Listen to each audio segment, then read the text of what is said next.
Hello petrol ప్రియులారా, జనాలు ఎంతో కాలంగా ఎదురుస్తున్న పెట్రోల్ రేటు ఈరోజు అయితే తగ్గాయి.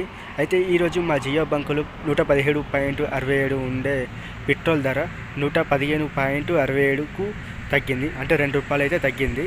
అయితే దీనికోసం జనాలు అయితే చాలా రోజుల నుంచి వెయిట్ చేస్తున్నారు. అయితే డీజిల్ మాత్రం 103.81 మాత్రమే ఉంది. అది అట్లానే ఉంది. డీజిల్ ప్రైస్ అయితే ఏం చేంజ్ కాలేదు. అయితే డీజిల్ ప్రైస్ మాత్రం 10 గంటల వరకు చేంజ్ అవుతుందని మాకు మెయిల్ వచ్చింది. మరిన్ని ఇలాంటి లేటెస్ట్ అప్డేట్స్ కోసం మన ఛానల్ని సబ్స్క్రైబ్ చేసుకోండి. Thanks for watching this video. Please subscribe.